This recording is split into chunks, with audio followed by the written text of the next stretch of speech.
우리가 상고할 부분은 학개서고요. 학개서는 전체가 2장으로 구성이 되어 있습니다. 짧죠. 학개서 전체가 말씀하려고 하는 것은 2가지입니다. 2가지 중요한 메시지, 책망입니다. 뒤에 다시 말씀을 드리겠지만 남한국 유다 백성들이 586년에 하나님의 징계를 받고 바벨론에 포로로 잡혀가요. 그리고 거기서 70년을 삽니다. 그건 징계 기간이에요. 징계 기간. 하나님의 징계 기간 동안 70년 동안 포로로 살다가 하나님의 때가 되니까 하나님이 이들을 다시 본국으로 보내십니다. 이걸 우리가 뭐라 그러냐? 예루살렘 귀환 그럽니다. 그러니까 다른 나라에서 노예로 살다가 포로 생활하다가 하나님의 때가 되어서 하나님께서 다시 그들의 본국으로 귀국을 시켰어요. 근데 그 귀국시킨 이유가 뭐냐? 하나님이 고레스라고 하는 왕을 통해서 말씀하셨어요. 너희는 가서 무너진 성전을 재건하라. 그런데 성전 재건을 막 시작을 했거든요. 우리가 에스라서 조금 이따 보겠지만 그때 돌아온 사람들이 4만 5천 명가량 돼요. 돌아와서 이들이 하나님의 명령을 받들어서 성전 재건 공사를 하다가 내부적으로 외부적으로 어려운 일을 만나게 돼요. 그러니까 이 사람들이 성전 재건 공사를 멈춰버렸어요. 그게 16년 동안입니다. 16년 동안 성전 재건 공사가 멈춰진 거예요. 그러는 어간에 그들이 자신의 생활에 어떤 자신들의 삶에 빠져버려요. 그런데 되는 일이 없어요. 그래서 하나님께서 1장에서 그리고 2장 초반부에서 그들을 책망하시는 거예요. 너희가 왜 이렇게 어려운 일을 당하고 있는 줄 아냐? 그러면서 근본적인 문제의 원인이 뭔가를 가르쳐 주세요. 그리고 나서 나중에 이제 학계를 비롯한 많은 사람들의 마음을 하나님이 흥분을 시켜요. 감동을 시켜요. 그리고 나서 이제 성전 재건 공사가 시작되고 불과 얼마 안 있어서 완공이 됩니다. 그래서 앞에 부분은 책망이고 뒤에 부분은 격려예요. 크게 이 2 범위에서 보시면 되겠습니다. 자, 이제 학개서의 명칭과 기록자 1장 1절에 보면 학개가 기록됐다는 것이 분명히 나오죠. 거기 보면 다리오 왕 2년 6월 곧 그 달 초하루에 여호와의 말씀이 선지자 학개로 말미암아 그랬어요. 그래서 학개에 의해서 기록이 됐다.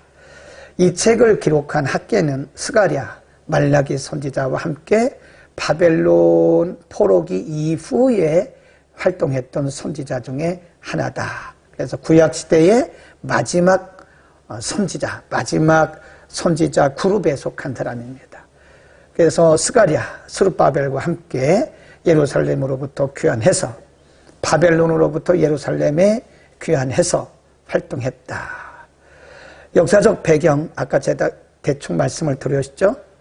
주전 538년, 그러니까 우리가 이제 참고적으로 알아둬야 되는 것은 빨간색으로 나오네요. 586년에 포로가 돼요. 그리고 이거 나온 대로 538년에 다시 돌아옵니다. 그래서 586년에 포로로 잡혀갔다가 538년경에 다시 돌아온다. 그러니까 70년 정도 이제 거기서 살게 되는 건데 536년, 8년 그 사이죠. 성전 재건 공사가 시작이 됩니다. 그때 고레스 왕이 백성들을 해방을 시키면서 너희는 너희 나라로 돌아가서 성전 재건을 하라. 딱 명령을 해요. 그러나 사마리아 사람들과 주변의 강력한 반대에 부딪혀서 16년 동안 성전 재건 공사가 중단이 됩니다. 이로 인해서 백성들의 열심이 식어졌고 안일한 생활에 빠져가죠. 바로 이때에 하나님께서 학개로 말미암아서 백성들을 일깨워주고 성전 재건을 한다. 그래서 4년 만에 예루살렘 성전 공사가 마무리가 되게 되는 거죠. 자, 봅니다. 이 전체적인 것을 우리가 잘 보셔야 됩니다. 이게 굉장히 중요한 부분인데요. 이런 것들은 우리 머릿속에 캡처를 해놓아요. 제가 이제 성경을 한눈에 보기 위해서, 저를 위해서 만든 편데, 여러분들에게 공개를 해드려요. 이렇게 보시면, 구약 성경을 한눈에 볼 수 있도록 이렇게 표를 만들었어요. 한번 캡처를 하시죠. 예. 그동안에 우리가 공부했던 부분들이요, 요 앞에입니다. 여기가 이제 바벨론 포로죠. 포로를 중심으로 해서 포로 전에 기록된 성경들 이렇게. 그리고 여기 보면 에스라, 느헤미야 요 부분은 포로기를 지나서 이제 귀환하는 시대에 기록된 것이다. 포로기와 귀환 시대. 그리고 포로 중에 기록된 성경은 다니엘서, 에스겔서. 그리고 여기 마지막 부분에 학개, 스가랴, 말라기는 이 포로 이후에 돌아와서 성전 재건하고 성벽, 무너진 성벽을 재건하는 그런 장면을 기록한 것이다. 이거 꼭 기억하셔야 됩니다. 예. 그 다음에 이제 보시면 선지서의 조감도죠. 그것도 굉장히 중요하다고 그랬습니다. 캡처를 해놓고 평생 머리에다가 입력을 해놓으시면 너무 좋을 것 같아요. 성경의 배경을 모르고 성경을 보면요, 잘 감이 안 잡히죠. 그래서 여기까지가 이제 포로 전에 기록된 성경이죠. 호세아서, 아모스서는 북방왕국, 북쪽에 있는 이스라엘을 대상으로 한 것이고, 나머지 이사야로부터 스바냐까지는 남방왕국, 남왕국 유다를 대상으로 한 성경이다. 여기는 이제 주전 721년에 망하죠. 그래서 여기에 대한 역사는 이후에는 기록이 없어요. 이방을 대상으로 한 성경이 3권이죠. 3권입니다. 이방을 대상으로 하는 성경. 그래서 에돔을 대상으로 한 성경이 오바댜고요. 아수르, 그러니까 그쪽에 우리가 공부했던 니누에 있는 아수르를 대상으로 한 것이 요나서와 나훔이고, 이렇게 다니엘서와 에스겔서는 포로 중에 있는 유대인들을 대상으로 한 것이고, 학개, 스가랴, 말라기 구약 성경의 마지막 3권은 포로 이후에 예루살렘에 살고 있던 유대인들에게 기록된 말씀이다. 그렇게 보시면 되겠습니다. 크게 두 구분으로 하는데, 전체적으로 보면 학개에서는 4편의 설교입니다. 4편의 설교. 그래서 1장 1절부터 2장 9절에 2편의 설교가 있고요. 나머지 2장 10절부터 나머지 부분까지, 끝까지가 2편의 설교가 또 있어요. 자, 첫 번째 설교가 뭐냐? 1장 2절부터 봅니다. 1장 2절부터 첫 번째 설교. 만군의 여호와가 말하여 이르노라. 이 백성이 말하기를 여호와의 전을 건축할 시기가 이르지 아니하였다 하느니라. 그래요. 이르지 아니했다. 아직 멀었다. 2절에 백성들의 마음이 지금 굉장히 느긋해지고 방심에 빠져 있는 거예요. 네. 분명히 하나님께서 유다 백성들을 예루살렘으로 귀환시킨 것은 고레스 왕을 통해서 말씀하셨어요. 이방 왕이기는 하지만 하나님이 이방 왕, 불신자를 통해서 말씀하시기를 너희는 너희 나라로 돌아가서 무너진 성전을 재건하라. 하나님이 이방 왕을 통해서 말씀하신 거예요. 때로는 하나님은 불신자를 통해서 우리에게 소중한, 아주 소중한 메시지를 말씀하세요. 그러니까 우리가 유명한 사람만 기대하면 안 됩니다. 유명한 사람만 통해서 말씀하시는 게 아니에요. 불신자를 통해서도 하나님의 메시지가 주어집니다. 가라. 그런데 와서 이 사람들이 처음에는 열심을 가지고 성전 재건 공사를 시작을 했어요. 그런데 주변에 있는 사마리아 사람들, 사마리아는 원래 같은 유대인들이었는데 나중에 잠깐 설명을 드릴까요? 사마리아에 대해서. 우리가 이제 지도를 이렇게 보면요. 여기가 이렇게 이스라엘이잖아요. 여기가 이제 요단강이죠. 여기가 이제 지정이고요. 이게 나라가 갈라졌잖아요. 그래서 이쪽을 북왕국 이스라엘이라 그래, 이스라엘. 이 수도가 사마리아입니다. 사마리아. 남왕국을 유다라 그러죠. 수도가 예루살렘입니다. 바벨론은 이쪽이죠. 이쪽이죠. 586년에 여기는 이미 이제 주전 721년 또는 722년에 망했어요. 하나님이 다 그냥 정리해버리셨어요. 없어요, 이 나라는. 그리고 여기 이제 나라가 아니고 그냥 일반 그 원주민들이 그냥 살고 있는 거예요. 나라 형태는 없어진 거예요. 그리고 586년에 유다 사람들은 바벨론에 끌려가가지고 노예 생활을 하다가 70년 만에 다시 돌아와요. 근데 중요한 게 뭐냐면 586년에 바벨론 포로되어 갈 때 하나님이 이사야 선지자를 통해서 말씀하셨거든요. 너희가 말을 안 들어서 결국은 너희가 징계를 받게 되는데 그냥 순순하게 끌려가라는 거예요. 하나님이 우리를 징계하실 때는요, 항복해야 됩니다. 항복. 순순히 그냥 받아야 돼요. 여기서 거부하면 더 큰일이 나요. 근데 일부의 사람들이, 대부분의 유다 사람들이 1차, 2차, 3차에 걸쳐서 바벨론에 끌려갔거든요. 근데 일부의 사람들이 어디로 도망쳤냐면 이 북으로 도망갔어요. 북쪽으로. 어느 쪽이죠? 바로 사마리아 지역이죠. 북왕국 이스라엘, 수도가 사마리아니까 사마리아 지역으로 도망갔어요. 이 사람들이 70년 동안 바벨론에서 살다가 와보니까 여기로 도망쳤던 사람들은 여기 원주민들하고 피가 섞인 거예요. 그래서 이 사람들은 비정통파 유대인이고 여기는 정통파 유대인입니다. 그래서 예수님 당시의 사람들은 이쪽 지역을 이방인이라고 그랬어요. 예수님 당시 사람들은 요 갈릴리가 여기인데 갈릴리로 갈 때 여기를 통과하지 않습니다. 반드시 이렇게 요단강을 건너서 가요. 왜냐하면 이방이래, 이방 땅. 원래 같은 민족이었는데 그때 바벨론에 끌려가지 않고 도망쳤다가 여기서 피가 섞인 거예요. 혼혈이 됐어요. 그래서 비정통파 유대인이라 그러는 거예요. 그 사람들이 이방인이라니까요. 그러니까 이 사람들이 와서 다시 1장 2절로 가서 성전 재건 공사를 하는데 이 북에 있는 이 원래는 유대인이었는데 이 사람들이 이제 그 70년 동안 피가 섞이면서 이방화 된 거예요. 이 사람들이 조롱하는 거예요. 예, 너희들이 뭐 성전 재건하냐? 이런 조롱하는 거예요. 그러다 보니까 내부적으로도 또 갈등이 생기는 거예요. 항상 보면요. 어느 단체든지 어느 공동체든지 큰 일을 하려면 내부적 갈등이 꼭 와요. 안 생길 수가 없습니다. 내부적 갈등이 있죠. 내부적으로는 갈등이 생기죠. 외부적으로는 사마리아 사람들이 와서 조롱하죠. 사실 이제 그럼에도 불구하고 남한국 유다 백성들이 밀고 나갔어야 되는데 이 사람들이 70년 동안 바벨론에서 살면서 영성이 바닥이 난 거예요. 잘 들으셔야 돼요.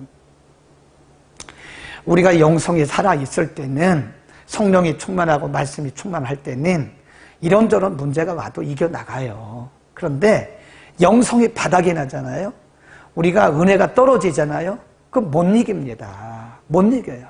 그러니까 그저 뭐 몇 달 동안, 몇 년 동안 열심히 성전 재건 공사하다가 이 사람들이 와서 조롱하고 내부적 갈등이 생기니까 이게 중단해버린 거예요.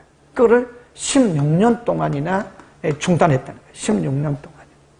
16년 동안 중단하고 있을 때 하나님이 그들에게 하신 말씀입니다. 하면서 이렇게 말씀하시는 거예요. 그들이 뭐라고 얘기를 하냐면 2절 다시 가보세요.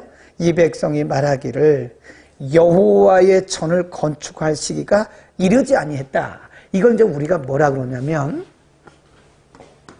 분명히 시기가 지금 성전을 재건할 시기예요. 그런데 이들이 말하기를 뭐라고 하냐. 아직 뭐 괜찮다고 얘기를 하는 거예요. 아, 괜찮아. 문제 없어요. 이렇게 말하는 거예요. 이 사람이 영성이 떨어지면요. 문제 파악이 안 됩니다.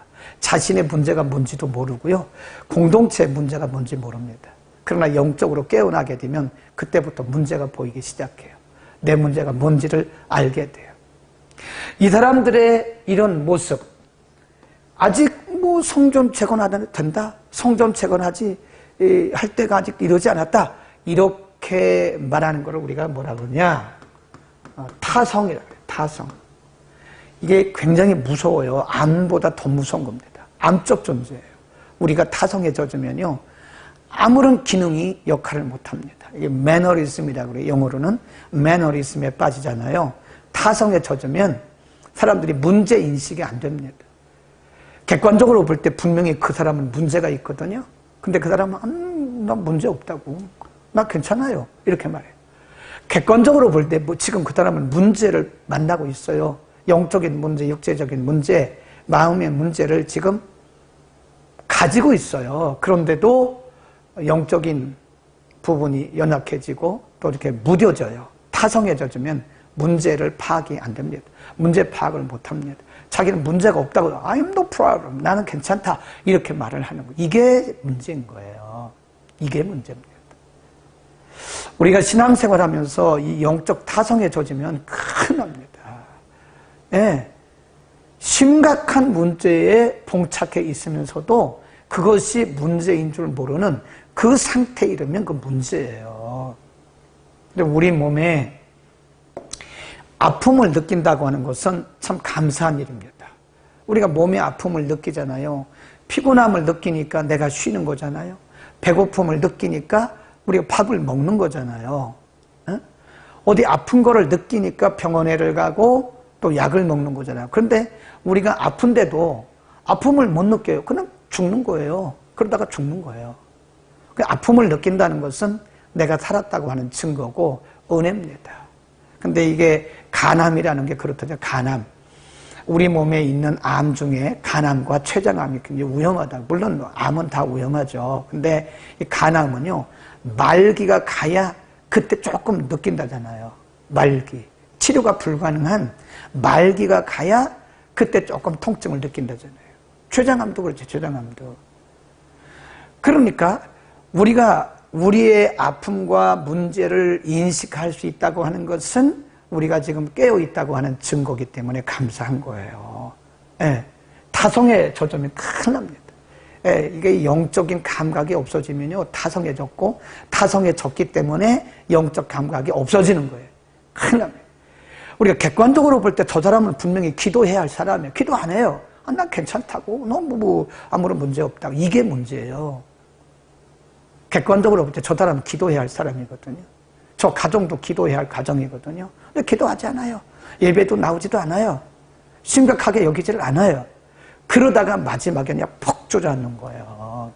타성에 젖지 않도록 우리가 깨어있기를 바랍니다. 아무리 수고를 해도 이 사람들의 수고가 헛수고가 되는 거예요. 먹을지라도 배가 부르지 않고, 마실지라도 흡족하지 않고, 입어도 따뜻하지 않고, 일꾼이 삭스를 받아도 그것을 구멍 뚫어진 천대처럼 다 새나가 버리는 거예요. 그 다음에 9절, 너희가 많은 것을 바랐으나 도리어 적었고, 너희가 그것을 집으로 가져갔으나 내가 불어버렸느니라. 내가 나 만군의 여호와가 말하노라. 이것이 무슨 연고뇨? 원인이 있다는 거예요. 10절, 그러므로 여러분 잘 보세요. 줄 그어가면서 잘 보세요. 그러므로 너희로 인하여, 우연이 아니라는 거죠. 네, 비가 그치고 기근이 아주 넘쳐나고 수고가 다 헛수고가 되고 먹어도 배부르지 않고 뿌려도 수입이 없고, 이거 왜 그러냐? 분명히 10절에서 말씀하기를 너희 때문이야. 너희 때문에.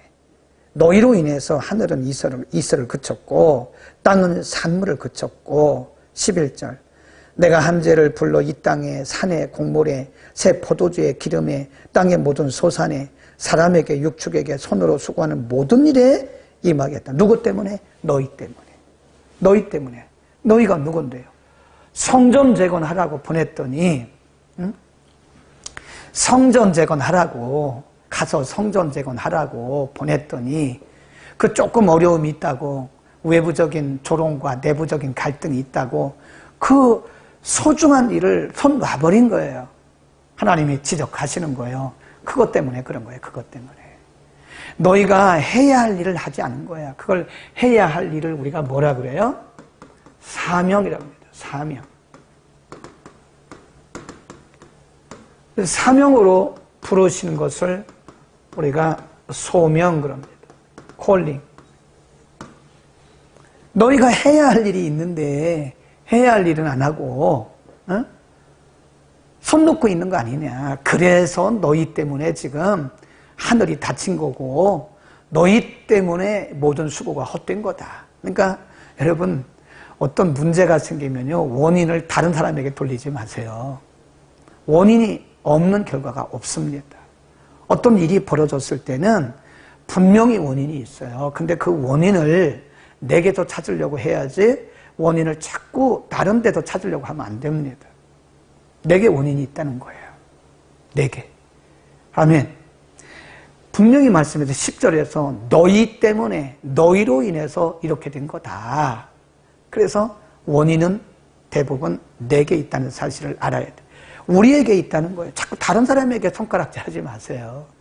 네, 다른 사람 탓하지 말라니까요. 나 때문인 거예요. 나 때문에. 우리가 요나서 공부했잖아요. 요나 때문에 요나가 탄 배가 폭풍을 만난 거예요. 제비 뽑으니까 정확하게 요나가 뽑히잖아요. 어떤 문제가 일어났을 때, 문제를 만났을 때 우리는 원인을 잘 찾아야 됩니다. 그 원인은 나로부터 시작이 될 수 있다는 사실을 항상 우리가 염두하시기를 바랍니다. 자, 그리고 나서 하나님께서 이들에게 또 뭐라고 말씀을 하시느냐면 이렇게 말씀해요. 책망하시는 거죠. 4절. 이 전이 성전이죠. 이 전이 이렇게 황무하였거늘 너희가 이때 판벽한 집에 그 아주 으리으리한 집에 사는 게 맞으냐? 5절 뭐라 그러죠? 그러므로 이제 나 만군의 여호와가 말하노니 너희는 자기의 소위, 다른 사람의 소위가 아니라니까요. 소위란 말은 행동을 말하는 거예요. 행동, 삶의 모습.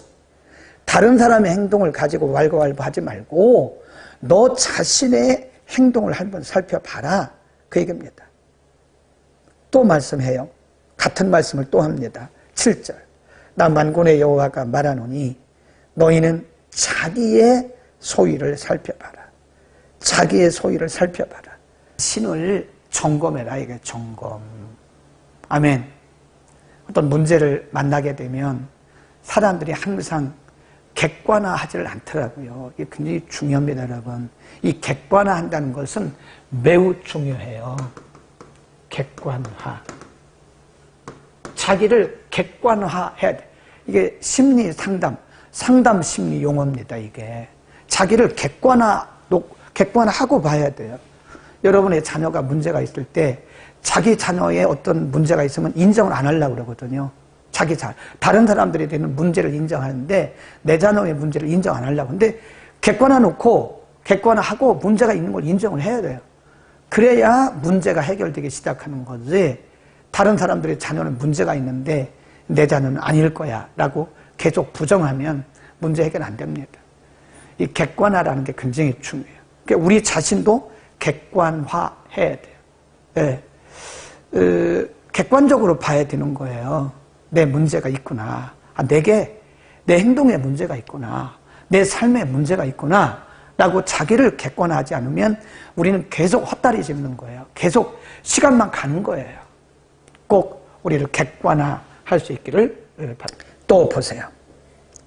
그리고 말씀하시기를 8절. 너희는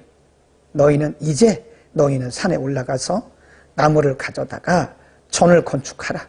그리하면 내가 그로 인해서 기뻐하고 또 영광을 얻으리라. 나 여호와가 말하노라. 그러는 거예요. 여기서 이 말씀을 잘 보셔야 돼. 너희는 산에 올라가서 나무를 가져다가 전을 건축하라. 이 말씀이 영어 성경에 보면요. 맨 앞에 고가 나와요. Go up to mountain. 산으로 올라가라. 이 고라고 하는 것은요. 이게 문제를 인식했으면 행동으로 옮겨라. 그 얘기입니다. 네, 행동으로 옮겨라. 산으로 올라가라. 계속 꿈만 꾸고 있는 거. 우리는 이제 성전 건축을 할 겁니다. 성전 재건을 할 겁니다. 언젠가는 할 겁니다. 하나님 곧 할 겁니다. 곧 할 겁니다. 그냥 말만 하는 거예요. 기도만 하는 거예요. 행동으로 옮기를 않아요. 그러면 nothing happen. 어떤 일도 일어나지 않아요. 네. 어떤 사람은 계속 꿈만 꿉니다. 이렇게 할 겁니다. 이렇게 할 겁니다. 내게 이런 비전이 있습니다. 그리고 아무것도 안 해요. 그럼 아무 일도 안 일어나요. 그래서 우리 믿는 사람들에게는 기도를 했으면요, 행동으로 옮기는 순발력이 필요합니다. 영적 순발력. 이걸 우리가 영적 순발력이라 그래요. 하나님은 이런 사람들을 통해서 일을 하세요. 계속 꿈만 꿔요. 계속 계산만 하고 계속 계획만 세워요. 된 건 아무것도 없어요. 그러면 아무 열매가 없습니다. 하나님 말씀하기를 이제는 올라가라. 이제는 산으로 올라가서 나무를 가져다가 그냥 성전 재건하겠다고 하는 계획만 세우지 말고 어떤 그림만 그리지 말고 설계도만 그리지 말고 마음이 있으면 이제 나무를 가져다가 산에 올라가. 그리고 나무를 가져다가 성전을 재건해라. 바로 실천에 옮겨라. 순무세요. 청종하였으니 이는 그들이 하나님 여호와께서 그를 보내셨음을 인함이라. 백성이 다 여호와를 경외했다. 이제 드디어 제정신이 돌아온 거예요. 이게 제정신이 돌아왔다 그러는 겁니다. 제정신이 돌아왔어요. 그리고 14절 보세요. 굉장히 중요한 말씀이 있어요. 14절. 여호와께서 스알디엘의 아들 유다 총독 수룹바벨의 마음입니다. 여호사닥의 아들 대제사장 여호수아의 마음과 남은 바 모든 백성의 마음을, 그 다음에 뭐 했다고 그래요? 흥분하실 때는 마음을 통해서 역사하시는 게 비전입니다. 비전. 마음을 흥분시키셨어요. 흥분시켰다. 이 말은 열정, 패션이라고 합니다. 열정, 패션. 이렇게 다르게 말하면 그래요. 뜨거운 불. 우리 가운데 불이 있는 사람이 일을 해요. 성령의 불, 은혜의 불, 말씀의 불, 열정이 있는 사람을 통해서 일하는. 그러니까 다르게 말하면 하나님이 일을 하실 때는요, 불부터 넣으세요. 불. 우리 가운데 열정부터 넣습니다. 그리고 흔히 안 믿는 사람들 이거를 뭐라 그러냐면 미쳤다 그래요. 미쳐야 돼요. 하나님은 어떤 일을 할 때는요, 우리에게 막 미치는 마음을 주십니다. 그 일에 아주 몰두하는 거예요. 몰두. 불을 넣어주세요. 불. 그래서 하나님께서 그 일을 시작하시면서 스룹바벨의 마음, 제사장 여호수아의 마음, 일반 백성들의 마음 속에 아주 불을 확 넣어주신 거예요. 열정 넣어주신 거예요. 그리고 나서 일을 시작하는 거예요. 그러니까 여러분 가운데 혹시 어떤 일에 대해서 흥분된 마음이 있으면 하나님이 여러분을 지금 부르시는 거예요. 여러분을 쓰시고 있는 거예요. 불, 열정, 흥분을 시키는 거예요. 일반인들은 흥분이 안 되죠. 거기에 흥분되는 사람은 하나님이 쓰시는 사람이에요. 그리고 얼마 있다 또 바로 그날 그 새벽에 어느 분이 바로 또 오셨어요. 가지고. 아직 다 채워지진 않았지만 이렇게 일하는 걸 보면서 하나님께서 일하실 때는 불을 넣으신다. 흥분을 시킨다. 그러니까 하나님께서 어떤 분야에 대해서 어떤 부분에 대해서 어떤 흥분을 시키고 마음에 열정을 주시고 관심을 주시고 불을 넣으실 때는 하나님이 나를 쓰실 때입니다. 그때 일하셔야 돼요. 그때 기회를 놓치면 안 됩니다. 그때가 바로 하나님이 나를 쓰시는 기회입니다. 하실 때는요, 우리의 마음에 벌렁벌렁 하는 그런 마음을 주십니다. 여러분의 어떤 분야에서 여러분의 마음이 머물고 어떤 분야에서 여러분의 마음이 흥분되는지를 보세요. 그곳이 바로 여러분이 있어야 할 곳이에요. 단 하나님이 그렇게 마음을 흥분시켰어요. 지금 제가 이렇게 여러 가지 얘기를 할 때 여러분 마음속에 그런 어떤 하면서 마음이 감동이 됐는데도 그냥 그때뿐이라면 그 실천으로 옮기지 않는다면 기회를 놓친 겁니다. 많은 사람들이 하나님이 기회를 주셨는데도 그 기회를 다 놓치고 나는 뭐하고 있나 그러더라고요. 여러분, 하나님께서 우리의 마음에 불을 넣으실 때 그것이 바로 여러분이 있어야 할 곳입니다. 우리가 해야 할 일을 하나님 그렇게 알려주시는 거예요. 하나님이 탁탁탁 딱딱 지적해 주십니까? 그렇게 하지 않아요. 하나님은 그렇게 지시하지 않아요. 우리 마음을 통해서 성령이 감동하시고 뜨거운 불을 주셔서 그것이 내가 해야 할 일이라는 사실을 우리에게 알려주시는 거다. 아멘. 여러분 속에 어떤 분야에 불이 있는가를 잘 살펴보시기를 바랍니다. 드디어 일이 시작이 됩니다. 거기 보세요. 2장 3절로 갑니다. 너희 중에 남아있는 자 곧 이전에 이전이란 말은 성전을 얘기하는 거예요. 전에 이전 영광을 본 자가 누구냐? 이제 이것이 너희에게 어떻게 보이느냐? 너희 눈에는 보잘것없지 아니하냐? 그러나 나 여호와가 이르노라. 스룹바벨아 스스로 굳세게 하라. 여호사닥의 아들 대제사장 여호수아야 스스로 굳세게 할지어다. 나 여호와가 말하니라. 이 땅 모든 백성아 스스로 굳세게 하여 일할지어다. 내가 너희와 함께하노라. 만군의 여호와의 말이니라. 무슨 말씀인지 아세요? 70년 전에 무너진 성전이죠. 그 솔로몬 때 아주 아름답게 웅장하게 거룩하게 건축된 성전이 70년 전에 느부갓네살이 와가지고 다 망가뜨렸어요. 성전에 있는 거 다 가져갔어요. 바벨론의 신전에 갖다 놨어요.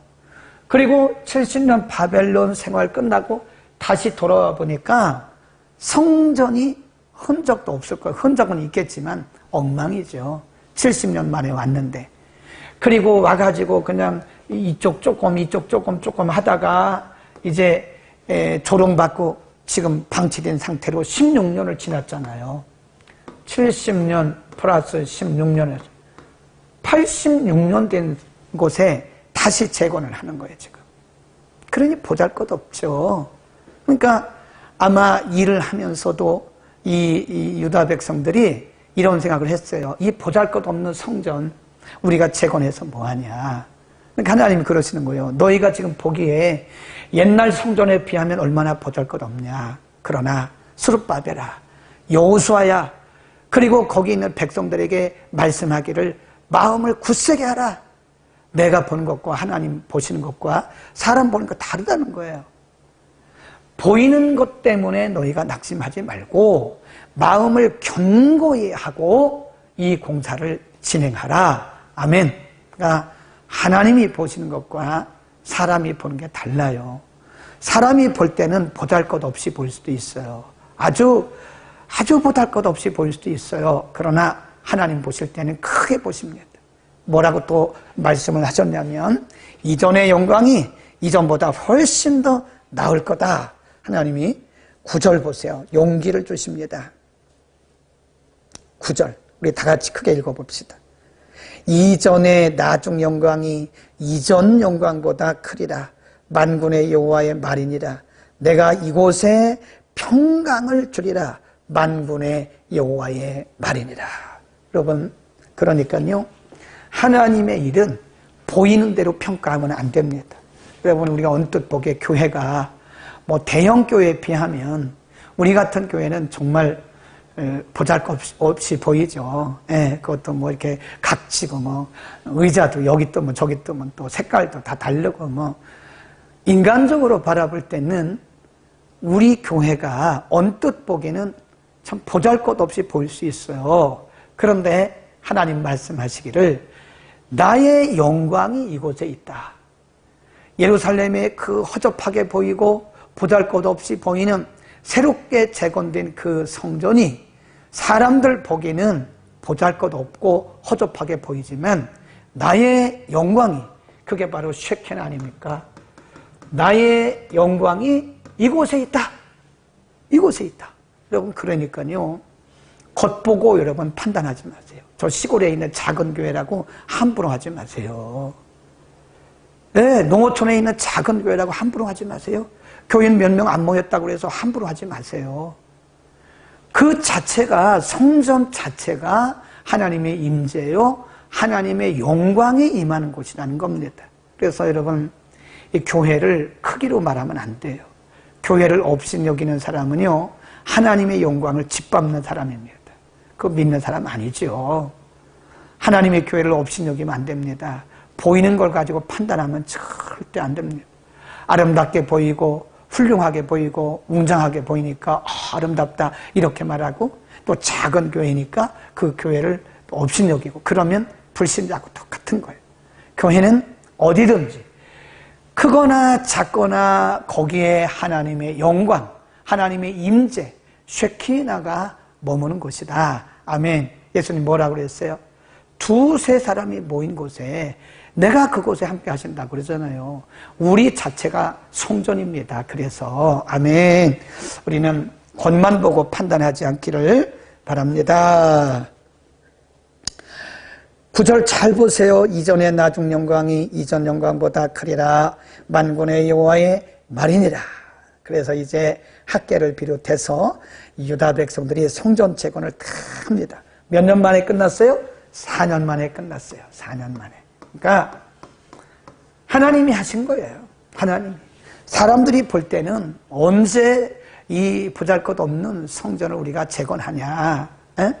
그렇지만 하나님이 사람들의 마음을 감동하셔서 하나님 이 사람 저 사람의 마음을 흥분시켜서 일을 하시니까 4년 만에 아주 깨끗하게 아름답게 성전 공사가 끝나요. 그리고 나서 하나님이 그들에게 하신 말씀, 결론적으로 매우 중요한 말씀이 있습니다. 한번 보세요. 하나님이 하신 말씀 굉장히 중요합니다.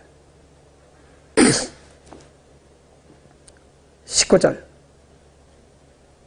18절부터 볼까요? 너희는 오늘부터 이전을 추억하여 보라. 9월 24일 곧 여호와의 전 지대를 쌓던 날부터 추억해 보라. 19. 곡식종자가 오히려 창고에 있느냐?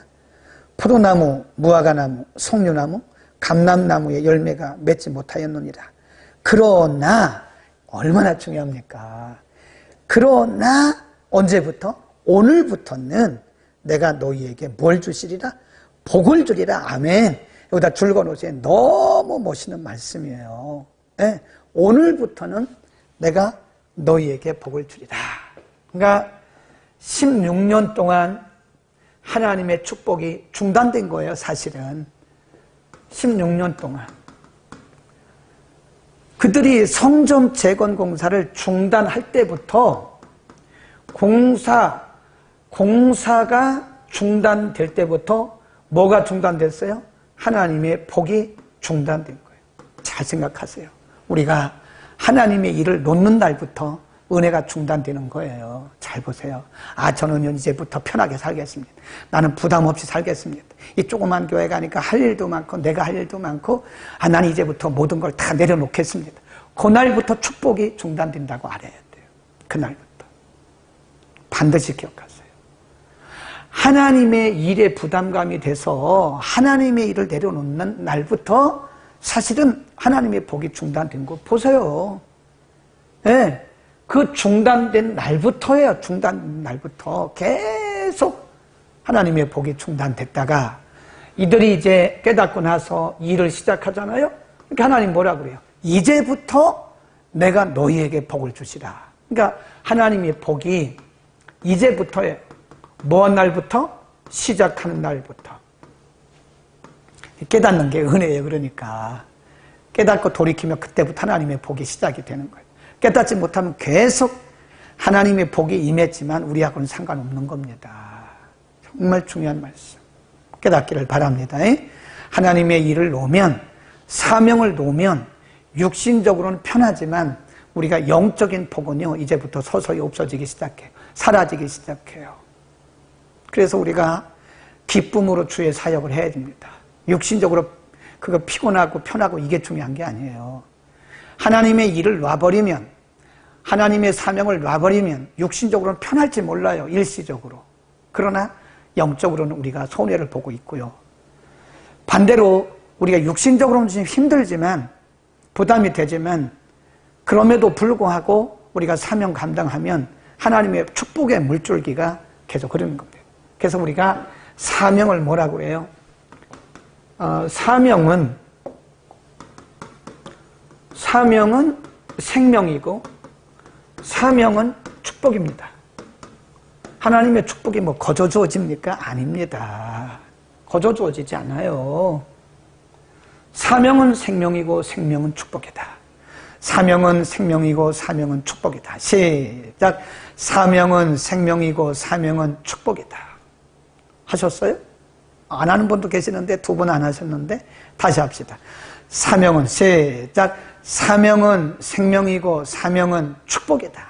반드시 기억하시기를 바랍니다. 이 말씀 19절 말씀 꼭 기억하셔야 돼요. 반드시 기억해야 됩니다. 사명을 놓는 날부터 은혜의 물줄기가 점점점 약화될 수 있다. 꼭 기억하시기를 바랍니다. 여러분, 우리가 사명을 혹시 놓으신 분이 계시면 빨리 얼른 사명을 다시 회복하세요. 하나님의 사역을 놓으신 분이 계시면 빨리 사역을 회복하세요. 하나님이 부르고 계시는 거예요. 네, 사명은 생명이고 사명은 축복이기 때문에 사명을 놓으면 안 됩니다. 빨리 재건하세요. 우리의 신앙도 빨리 회복이 돼야 됩니다. 기도도 회복이 되고 예배도 회복이 됩니다. 예배를 여러분 소홀히 여기면요, 은혜 물줄기가 점점 끊어집니다. 네, 꼭 기억하시기를 바라고요. 두 번째, 학개서에는 화려한 문체나 수사가 없이 평범하고 실제적이고 그렇습니다. 여기에는 이전이 황무하였거늘 너희가 이때 편벽한 집에 거하는 것이 가하냐? 나 만군의 여호와가 말하노라. 이것이 무슨 연고뇨? 이와 같은 질문을 통해서 문제의 심각성을 부각시키고 있다. 다르게 말하면 반복을 통해서 하나님께서 효과적인 메시지를 말씀하고 있다. 그래서 이 반복 메시지, 여러분에게 이 반복되는 그 메시지가 주어지면요, 반드시 기억해야 됩니다. 그게 하나님의 메시지. 그래서 우리가 성경을 보면, 구약 성경을 보면요, 그 출애굽기에 있는 말씀이 레위기에 있고 레위기의 말씀이 신명기에 있고 신명기도 보면 계속 같은 말을 반복해요. 유대인들은 많은 것을 말하지 않고요, 그들이 깨달을 때까지 계속 같은 말을 합니다. 그래서 그걸 우리가 학가다 교육이라고 해요. 유대인들의 교육이 학가다 교육입니다. 학가다. 계속 반복해요. 계속 이해할 때까지. 그러니까 목사님이 같은 설교를 하는 것이 그거 잘못된 거 아닙니다.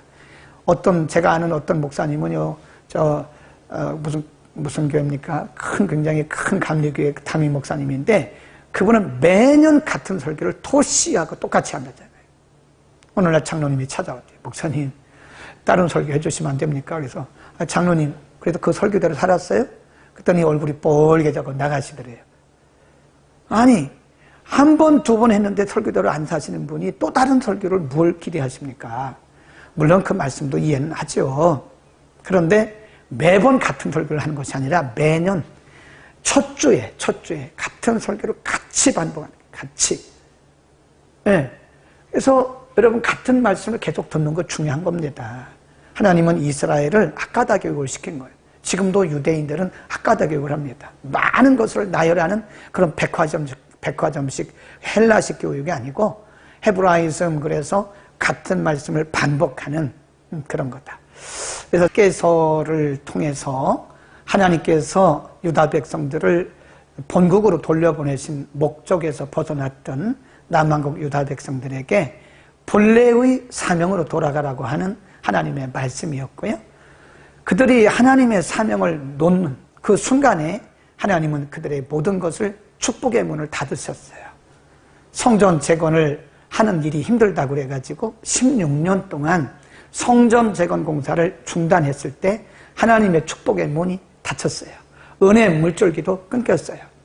그러나 다시 학개를 비롯해서 하나님이 그들의 마음을 흥분시켰고 하나님의 주신 감동의 마음을 가지고 성전 재건 공사를 시작했을 때 하나님 분명히 말씀하시기를 오늘부터는 내가 이곳에 복을 주시겠다.